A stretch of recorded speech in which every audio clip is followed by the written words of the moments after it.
Hello students, now we are going to study Introductory Macroeconomics Chapter 5 Meaning and Supply of Money Part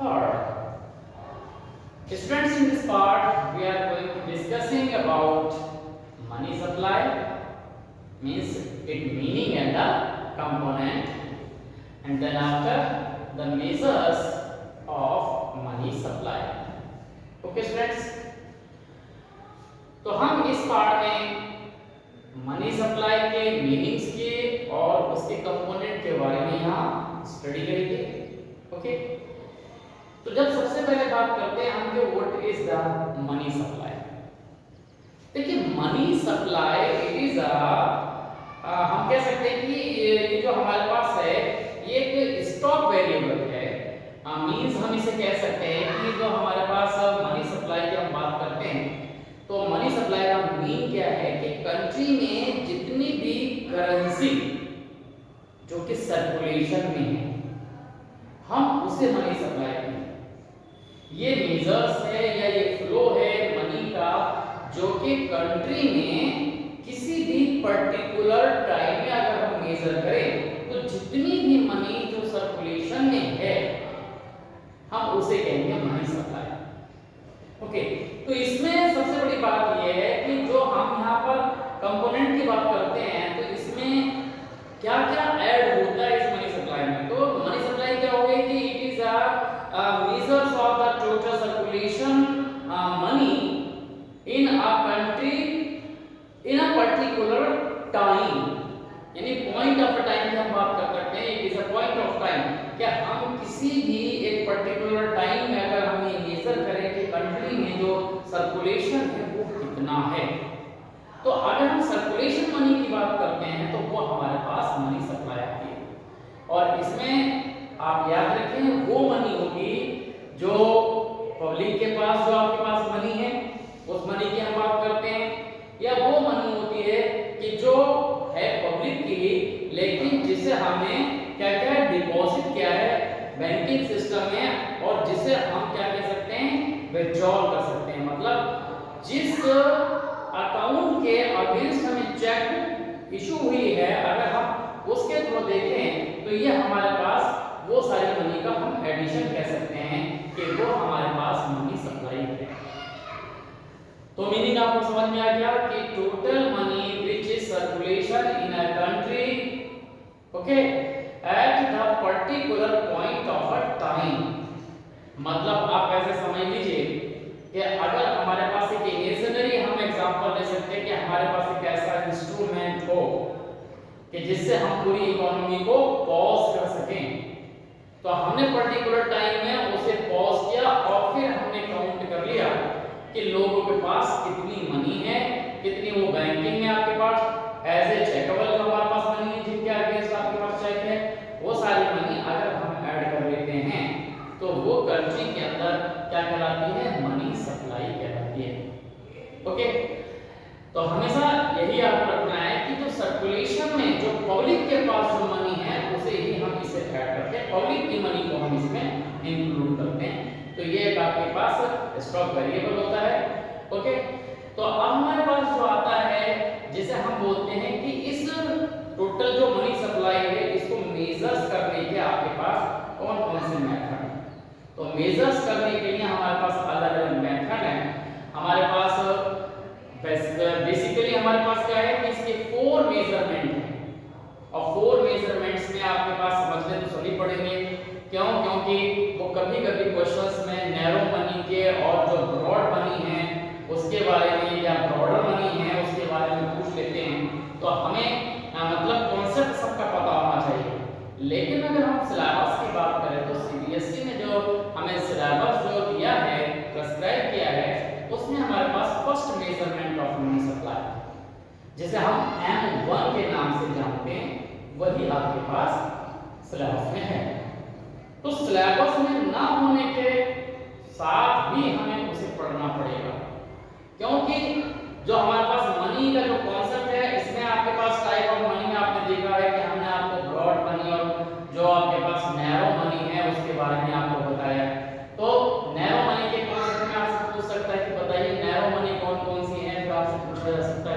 कि आप बताइए कि broad money कौन सी है, और ब्रॉड के बाद भी एक ब्रॉडर मनी है।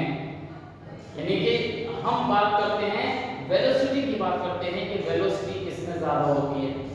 वेलोसिटी मतलब स्पीड की हम बात कर सकते हैं। जैसे हम कह सकते हैं कि जो सर्कुलेशन में कैसे मनी मूव करती है, तो जो मनी हमारे पास क्या करती है, जगह से दूसरी जगह मूव करती है, वही हम स्पीड की हम बात कर सकते हैं। स्पीड की या जो स्पीड है उसी हम बोल देते हैं कि वेलोसिटी। तो ये वेलोसिटी इसके अंदर कितनी है, तो ये हमें क्या करना पड़ता है कि समझना पड़ता है कि हमारे पास मेजरमेंट कौन सा है और उसके साथ किस तरह की जो टेंडेंसी दिखाई देती है। तो यहाँ पर हमारे पास हम बात करते हैं मेजर्स ऑफ मनी सप्लाई। तो इसमें आपके पास क्या है, 4 मेजर्स आपके पास हैं, जिसमें आपके पास पहला जो मेजर है वो आपके पास है M1। ये हमारे पास M1, हम इसे कहेंगे कि ये M1 है।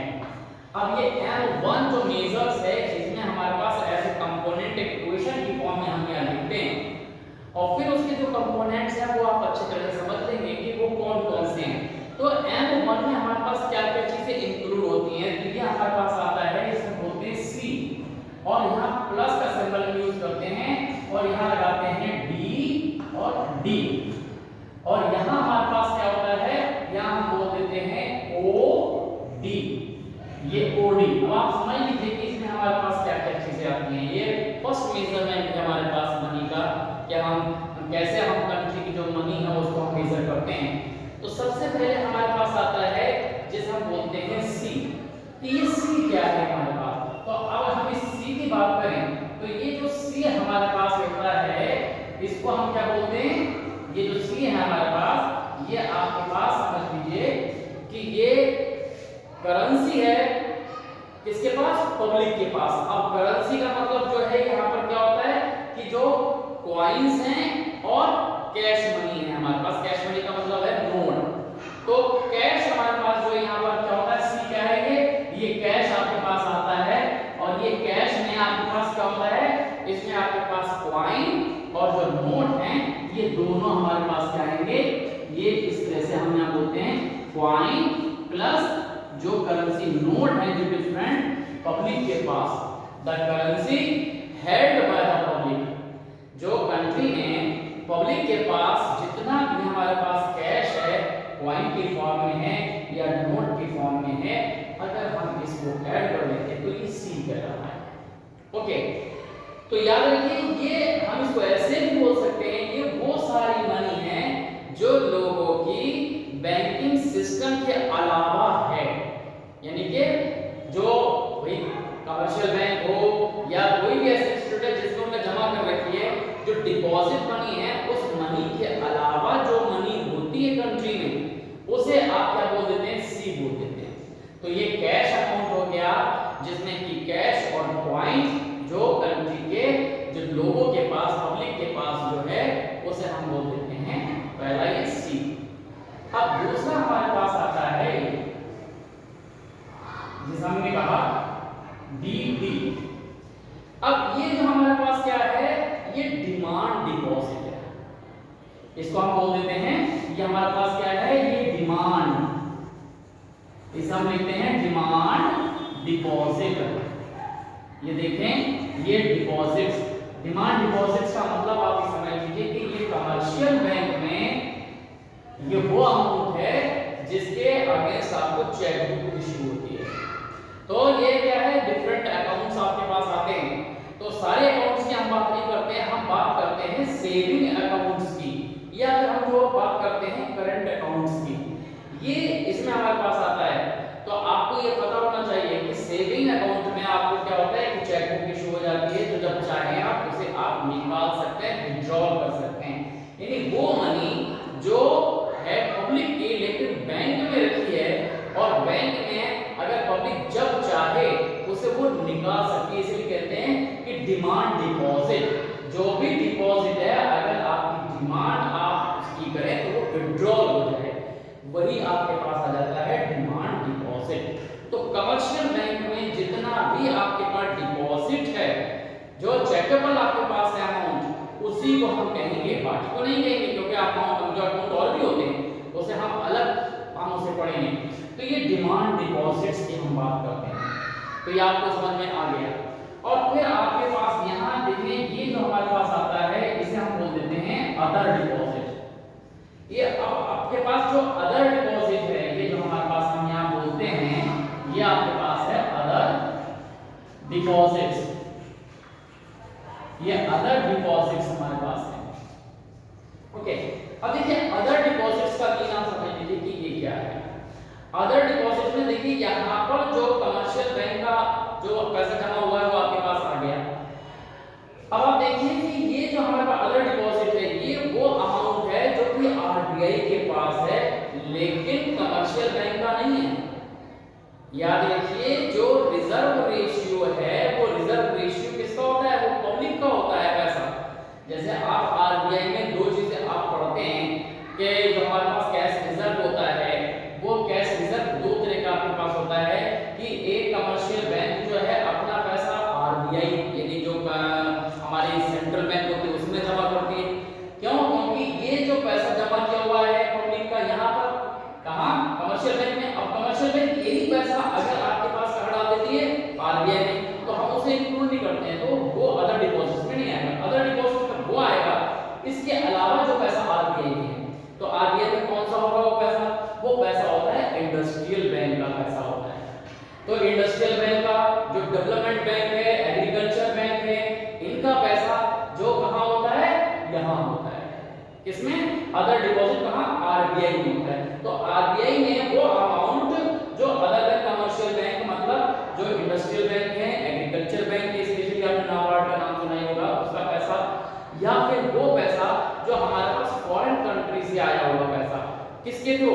जो वहां की जो सेंट्रल बैंक है उसका पैसा हमारे पास आया हुआ है, या वहां की जो वर्ल्ड बैंक है, आईएमएफ है, या ऐसे इंस्टीट्यूट हैं, उनका पैसा जो हमारी कंट्री का नहीं, वो पैसा जो हमारी कंट्री के अलावा अब्रॉड से यहाँ आरबीआई में आया हुआ है, उस पैसे को, उस अमाउंट को हम बोल देते हैं अदर डिपॉजिट। इस अदर डिपॉजिट में दो प्रिकॉशंस बहुत ज्यादा इंपॉर्टेंट हैं। कई बार पूछा गया कि अदर डिपॉजिट में क्या चीज नहीं होती है, तो याद रखिए कि अदर डिपॉजिट में जो कंट्री की कमर्शियल बैंक का जो पैसा है, जो कि डिफरेंट जो हमारे पास रेशियो में जो रिजर्व है, वो पैसा नहीं इंक्लूड होता है। ऐसे ही गवर्नमेंट का जो अमाउंट है, जो पैसा है, वो जो आरबीआई में जमा है, वो भी क्या है? इसमें इंक्लूड नहीं होता। क्यों नहीं होता? क्योंकि ये दोनों जो हैं वो क्या हैं? स्टैटिक हैं, डिपॉजिट सर्कुलेशन से बाहर है। तो जो चीज सर्कुलेशन में नहीं होती है उसे हम ऐड नहीं करते हैं। तो ये आपके पास समझ में आ गया आपको कि जो M1 है इसमें कैश अमाउंट है, पब्लिक के पास जो कैश कॉइंस हैं, नोट हैं। डिमांड डिपॉजिट में जो कमर्शियल बैंक में जमा हुआ पैसा है लोगों का, ये वो आपके पास आता है। अदर डिपॉजिट्स में जो कमर्शियल बैंक के अलावा जो हमारे पास दूसरी जो बैंक हैं या जो इंस्टीट्यूट हैं, इसमें आपके पास इंडस्ट्रियल जो बैंक है जिसमें आपके पास स्पेशल नाम आ जाता है आईसीआईसीआई, आईडीबीआई, तो ये हमारे पास क्या है? ये आपके पास क्या है? ये वो पैसा जो आरबीआई में जमा होता है उसको हम इंक्लूड करते हैं। तो ये हमारे पास आ जाता है M1। तो ये आपको अच्छी तरह से समझ में आ गया। अब इसके बाद हमारे पास एक आपके पास आता है M2। हाँ, ये सबसे ज्यादा याद रखिए कि ये जो मनी है हमारे पास, ये नैरो मनी है। M1 में जो वेलोसिटी होती है, जो मनी जो मूव करती है, कन्वर्ट होती है, वो सबसे ज्यादा होती है M1 में। इसलिए हम कहते हैं कि इसकी जो वेलोसिटी है वो सबसे ज्यादा होती है। ओके, तो इसको हम बोल देते हैं M1। इसके बाद M2। अब देखिए M2 में कौन सा अमाउंट आएगा? अगर हम M2 की बात करें तो M2 में क्या होगा कि अगर हम यहाँ पर एक फॉर्म ले लें M2, तो M2 में हमारे पास क्या क्या चीजें होगी, हम उसे अभी आपको ये समझाते हैं। तो M2 में आपके पास क्या क्या चीजें हैं वो भी आप समझ लें। ये M1 तो आपको यहाँ समझ में आ ही गया। अब M2 में अब आप समझें कि क्या चीज जो यहाँ M1 में नहीं है वो चीज अगर हम यहाँ देखें, देखिए अभी आपने यहाँ देखा M1 में क्या क्या चीजें हैं आपने कमर्शियल बैंक का पब्लिक का पैसा देख लिया, डिमांड डिपॉजिट आपने देख लिया, अदर डिपॉजिट आपने देख लिया। अब अगर हम M2 की बात करते हैं तो वो M2 आपके सिलेबस का पार्ट नहीं है, लेकिन ये आपके पास क्या है M1 और ये M2। देखिए ये M1 जो है मोस्ट इसके अंदर सबसे ज्यादा वेलोसिटी होती है और ये इससे कम वेलोसिटी होती है, लेकिन इसकी भी वेलोसिटी होती है, इसकी भी वेलोसिटी है। लेकिन ये दोनों M1 और M2 ये दोनों नैरो मनी में काउंट होती है। तो ये जो नैरो मनी का कॉन्सेप्ट है, तो M1 में क्या चीज होती है, देखिए M1 में आपके पास देखिए वो M2 में क्या चीज है कि M1 तो है ही, ये M1 यहाँ M1 भी ये होगा ही। अब यहाँ M1 में क्या चीज नहीं आई तो उसे अगर हम थोड़ा देख लें तो उसमें क्या चीज नहीं आई। देखिए हमारी बैंकिंग सिस्टम के अलावा हमारी कंट्री में एक और सिस्टम है जिसे आप बोलते हैं पोस्ट ऑफिस। तो यहाँ M1 में क्योंकि लोगों का जो अकाउंट होता है वो पोस्ट ऑफिस में भी होता है, वहां पर भी सेविंग होती है, तो वो सेविंग इसमें इंक्लूड नहीं। अगर उस सेविंग को यहाँ हम इंक्लूड कर दें M1 के साथ में तो वो थोड़ा सा इससे कॉन्सेप्ट बढ़ जाएगा, उसमें आपके पास सेविंग विद पोस्ट ऑफिस ये आप और लिख दें। तो ये हमारे पास क्या आ जाएगा, ये आ जाएगा सेविंग, ये आपके पास क्या है सेविंग विद, ये आपके पास यहाँ हमने लिख दिया विद पोस्ट ऑफिस। ये जो आपके पास अगर हम यहाँ देखें तो आप इस तरह से आप क्या समझ सकते हैं कि अगर हम M1 के अंदर सेविंग इसकी पोस्ट ऑफिस की ऐड कर देते हैं तो वो हमारे पास बन जाता है M2। ओके, तो ये आपका सेकंड मेजरमेंट कहलाता है। आपको ये समझ में आएगा कि ये सेकंड मेजरमेंट आपके पास आ गया। इसी तरह से हमारे पास क्या होता है, एक तीसरा हमारा यहाँ आप याद रखना है कि इसमें जो पोस्ट ऑफिस की सेविंग है हम उसी की बात करते हैं। अब देखिए यहाँ पर M3 की अगर हम बात करते हैं, ये M3 हमारे पास M3 एक मेजरमेंट है। M3 में मेजरमेंट क्या होता है कि M1 है लेकिन ये जो सेविंग्स है इसको हटा दिया गया है उसमें। ये सेविंग जो विद पोस्ट ऑफिस है, अगर इसकी जगह क्या चीज बची हुई है, हमने आपको बार बार कहा था कि डिमांड डिपॉजिट में केवल वो अमाउंट होता है जिसके अगेंस्ट चेक बुक होती है। तो अभी कमर्शियल बैंक में और भी अमाउंट आपके पास होता है। अब दूसरे जो आपके पास क्या है, जो आपके डिपॉजिट्स होते हैं या जो अकाउंट्स होते हैं वो अगर आपके पास होते हैं, जिसमें कि आपके पास क्या होता है कि जैसे हम बोलते हैं टाइम डिपॉजिट यानी फिक्स अमाउंट जो होता है, कमर्शियल बैंक का फिक्स अमाउंट है। यहाँ पर फिक्स अमाउंट नहीं, यहाँ पर सेविंग अकाउंट है आपके पास, यहाँ पर टाइम डिपॉजिट नहीं है। तो यहाँ अगर M1 के साथ time deposit with commercial bank अगर हम यहाँ ऐड कर दें तो वो आपके पास आ जाएगा। तो ये आपके पास क्या हो जाएगा M1 प्लस यहाँ पर आ जाता है टाइम, ये देखिए टाइम डिपॉजिट या फिक्स डिपॉजिट, ये आपके पास आ गया। ये आपने यहाँ पर नोट कर दिया कि ये टाइम डिपॉजिट्स विद ये किसके पास है, कमर्शियल बैंक के पास। ये कमर्शियल बैंक, कमर्शियल यहाँ पर डॉट लगाकर यहाँ बैंक लिख देते हैं। तो ये कमर्शियल बैंक के टाइम डिपॉजिट्स को हम इंक्लूड कर लेते हैं। बहुत सिंपल है, एक के बाद आप एक स्टेप जो है वो करते चले जाएंगे तो आपको समझ में आ जाएगा। सिलेबस में मेन जो आपके पास है इसकी स्टडी करना है, इसके जो आपके कंपोनेंट है उन्हें अच्छी तरह से तैयार करना है। यही आपके पास बार-बार पूछा जाता है M1, और इसकी ये जो कंपोनेंट है इन्हें अच्छी तरह से पढ़ना है। स्पेशली इसमें OD में कई बार पूछा है कि क्या चीज ऐड नहीं होती है, प्रिकॉशंस जरूर देखने होंगे। लेकिन ये तीनों आपको इसलिए समझने हैं कि इससे क्वेश्चन बन के आता है, एक नंबर में आपके पास आ जाता है, क्योंकि जो ब्रॉड और नैरो मनी का कॉन्सेप्ट आपके पास आता है, वेलोसिटी का कॉन्सेप्ट आपके पास आता है, तो हो सकता है कि सबसे ज्यादा वेलोसिटी किसमें होती है। तो ये आप देखिए वेलोसिटी के हिसाब से आपके पास ये लगे हुए हैं, सबसे ज्यादा वेलोसिटी इसमें है, उससे कम वेलोसिटी यहाँ है और इससे कम वेलोसिटी यहाँ है, और इसके बाद एक और मेजरमेंट आएगा। तो ये आपको समझ में आएगा कि अगर M1 के साथ टाइम डिपॉजिट अगर हम ऐड करते हैं कमर्शियल बैंक का तो ये हमारे पास बन जाता है M3। ओके, अब M4 की हम बात करते हैं। M4 हमारे पास क्या है,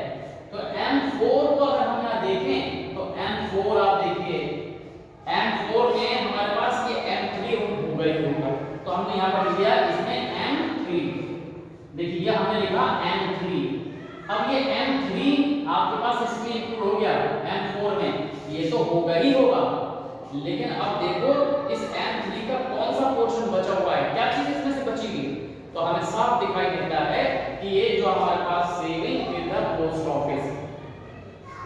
अब देखिए पोस्ट ऑफिस में जो ये जो आपके पास है, अगर ये भी हम इंक्लूड कर दे तो सारी चीजें अब आपके पास M4 में है। तो M4 में अगर देखिए ये M3 में टाइम डिपॉजिट हो गया और ये निकल गया, इसलिए अगर हम इसको है हम ऐड कर देते हैं M3 के साथ में, इसे भी ऐड कर दें तो ये हमारे पास आ जाएगा क्या, ये आप देखिए इस तरह से आप लिख सकते हैं M में, इसमें क्या हो जाएगा सेविंग, ये आपके पास यहाँ सेविंग, यहाँ पर क्या हो जाएगा सेविंग विद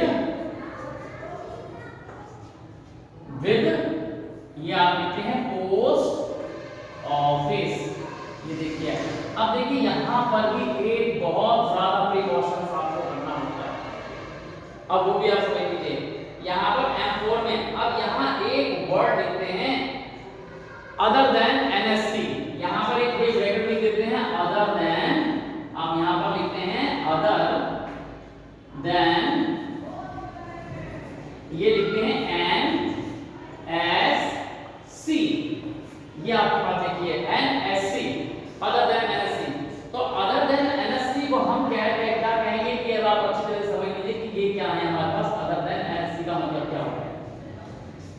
देखिए हमारे पास क्या होता है कि आपने कई बार सुने होंगे कि जो सेविंग सर्टिफिकेट्स होते हैं जो हमें कहां से मिल जाते हैं, पोस्ट ऑफिस से मिल जाते हैं, हमें दूसरे बैंक से तो सराफे मिल जाते हैं, जिन्हें आप सेविंग सर्टिफिकेट्स कहते हैं। जैसे कि आपके पास क्या होता है इंदिरा विकास पत्र है, किसान विकास पत्र है, जो आपके पास क्रेडिट सर्टिफिकेट्स आपके पास हो जाते हैं। तो ये जो हमारे पास आपके पास आया कि जिसमें हमने कहा कि जो किसान विकास पत्र है या जो इंदिरा विकास पत्र आपने कहा कि जो सेविंग सर्टिफिकेट्स होते हैं ये नेशनल सेविंग सर्टिफिकेट्स कहलाते हैं। और ये जो सेविंग सर्टिफिकेट्स होते हैं ये क्या है, अदर देन हम लगाया क्या, इसके अलावा क्यों अदर देन क्यों लगाया, क्योंकि ये टाइम डिपॉजिट्स होते हैं। तो ये टाइम डिपॉजिट्स यहाँ पर आ जाते हैं।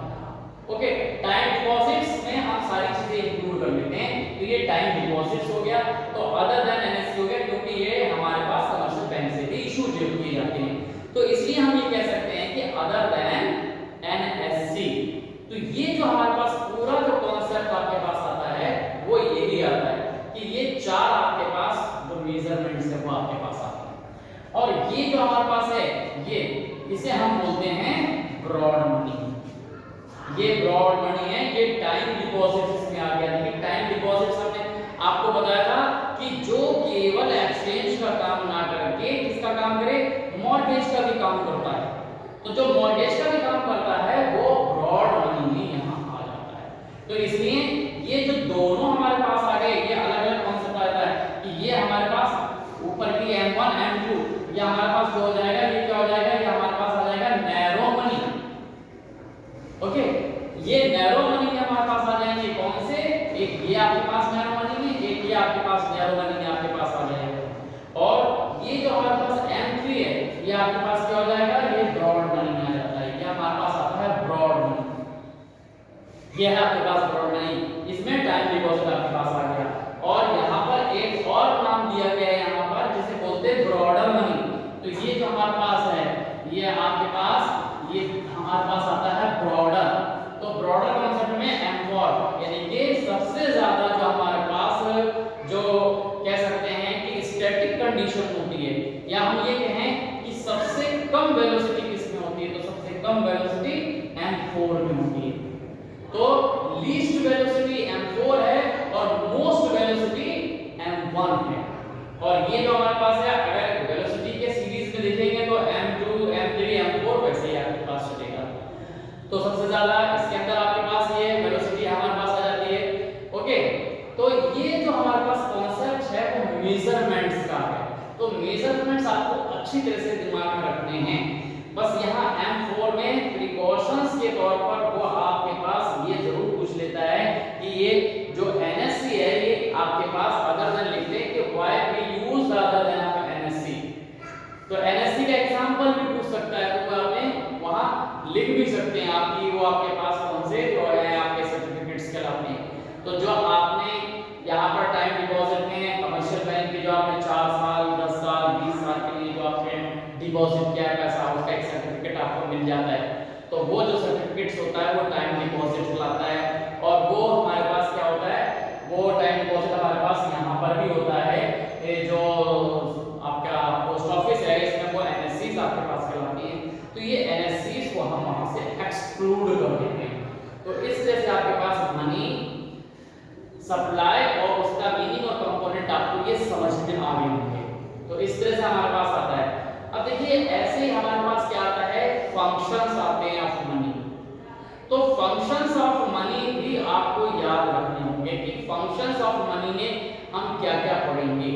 तो फंक्शंस ऑफ मनी में अगर आप देखें तो देखिए ऐसे जो हमारे पास टॉपिक बेस्ड है कि फंक्शन ऑफ मनी, तो वो सिलेबस में आपके पास प्रिस्क्राइब नहीं किया गया है, लेकिन क्यों, क्योंकि वो ड्रॉबैक से जुड़ा हुआ है, इसलिए वो फंक्शंस भी आपको समझने होते हैं। तो जो डेफिनेशन के बेस पर आपके पास हमने आपको बताया कि क्या है, जैसे आपसे कहा जाता है कि it is a medium of exchange. तो मनी क्या है, मीडियम ऑफ एक्सचेंज, यानी एक फंक्शन हो गया। तो फंक्शन में भी आपके पास क्या होते हैं, आपके पास दो तरह के फंक्शंस होते हैं इसमें। अगर हम यहाँ देखें तो मनी के जो हम यहाँ लिख देते हैं फंक्शन में कि ये आपके पास जो फंक्शंस आपके पास आ जाते हैं वो आपके पास किस तरह से आपके पास आते हैं। एक आपके पास प्राइमरी फंक्शन होता है, ये देखें प्राइमरी फंक्शन, और दूसरा आपके पास क्या होता है, सेकेंडरी, ये सेकेंडरी फंक्शन होता है। और प्राइमरी फंक्शन ये आपके पास क्या है, ये जो हमारे पास क्या है, जो डेफिनेशन हमारे पास बनी है उसके बेस पर है। प्राइमरी फंक्शन का मतलब आपके पास क्या आता है कि ये क्या है, मेजर ऑफ, अगर हम कहें वैल्यू, और दूसरा आपके पास पहली जो आपके पास है मीडियम ऑफ एक्सचेंज। तो ये दो फंक्शंस आते हैं हमारे पास यहाँ पर प्राइमरी में। प्राइमरी में क्या होगा, एक मीडियम ऑफ एक्सचेंज, ये फंक्शन आपके पास हो गया, और दूसरा हो गया मेजर ऑफ वैल्यू। तो ये कहते हैं कि मनी जो है आपके पास क्या है, ये किसका मीडियम है, एक्सचेंज का है। हम with the help of money we can exchange the article. Okay, तो वो मीडियम ऑफ एक्सचेंज हो गया। अब क्या होता है, with the help of money we can easily measure the value. बार-बार आपको बताया गया है, जो वहां पर आपके पास ड्रॉबैक था कि आप यहां कर सकते हैं, वहां नहीं कर सकते थे, वही फंक्शन यहां पर आपके पास है। इसलिए वो फंक्शन फॉर्म में भी आपको लिख सकते हैं कि मेजर, प्राइमरी में दो आपके पास हो गए, एक मीडियम ऑफ एक्सचेंज और मेजर ऑफ वैल्यू। और यहां आपके पास जो सेकेंडरी है, सेकेंडरी में हमने और दो फंक्शंस आपको बताए थे, बल्कि तीन बताए थे आपके पास। एक स्टोर ऑफ वैल्यू, इसका काम है स्टोर ऑफ वैल्यू। तो स्टोर ऑफ वैल्यू क्या होता है, इसका क्या फंक्शन है कि आज जो मनी है वो किसका काम करता है कि we can store anything in form of money. Okay, तो हम जितनी वैल्यू चाहे वो स्टोर कर सकते हैं। और इसी तरह से आपके पास पहला आपने देख लिया कि स्टोर हो गया, या ट्रांसफर ऑफ मनी, ये भी इसी लिंक के इंक्लूड कर सकते हैं जो हमने कहा था। ट्रांसफर या स्टोर, ये दोनों इसके अंदर फंक्शंस आपके पास आ जाते हैं। और एक आपके पास बचा जो, वो फंक्शन कौन सा था, जैसे बोलते हैं डिफर्ड पेमेंट। तो डिफर्ड पेमेंट भी सेकेंडरी में आपके पास आ जाता है। तो वैल्यू क्या होगा, स्टोर ऑफ वैल्यू, और दूसरा जो डिफर्ड पेमेंट, ये जो फंक्शन है वो सेकेंडरी फंक्शंस था हमारे पास। प्राइमरी में मीडियम ऑफ एक्सचेंज और मेजर ऑफ वैल्यू, ये दो आपके पास होते हैं। तो ये टोटली इनके चार फंक्शंस आपके पास है। वो फंक्शंस हमने डिस्क्राइब किए हुए हैं कि ड्रॉबैक के अंदर, तो वो आपको यहाँ पर ऐसे फंक्शंस अच्छी तरह से आपको समझ में आने चाहिए, क्योंकि ऐसे वो सिलेबस में तो नहीं किए गए, लेकिन वो डेफिनेशंस के बेस पर वो अगर पूछे तो आपको बता देना होगा। तो इस तरह से हम जो है यहाँ पर जो मनी सप्लाई के मीनिंग कॉन्सेप्ट में आपने समझ गए, इसके बेसिक्स आप समझ गए, फंक्शन भी आपने यहाँ पर समझ लिए कि किस तरह के जो आपके पास फंक्शंस होते हैं, कि प्राइमरी फंक्शंस और सेकेंडरी फंक्शन। तो प्राइमरी फंक्शन में कौन से फंक्शंस आपके पास आते हैं, ये आपके पास हमने ये बता दिया। तो ये प्राइमरी में भी आपके पास दो हो गए, जिसमें आपके पास मीडियम ऑफ एक्सचेंज हो गया, दूसरा मेजर्स ऑफ वैल्यू हो गया। और सेकेंडरी फंक्शन में आपके पास दो और होते हैं, जिनमें आपके पास स्टोर ऑफ वैल्यू या transfer, store and transfer of value, हम एक ही बात कह सकते हैं दोनों को मिलाकर। तो स्टोर ऑफ वैल्यू, और एक आपके पास बचा डिफर्ड पेमेंट, कि उसके बेस पर हम ये काम भी करते हैं। तो इस तरह से आपके पास टोटल मिल मिला के जो हमारे पास फंक्शंस में आपके पास ये चारों फंक्शंस आप वहां पर मेजर कर सकते हैं। तो इस तरह से आपके पास ये मनी के पोर्शन में आपके पास यही है, आपके पास पूरा सिलेबस में आपके पास देखें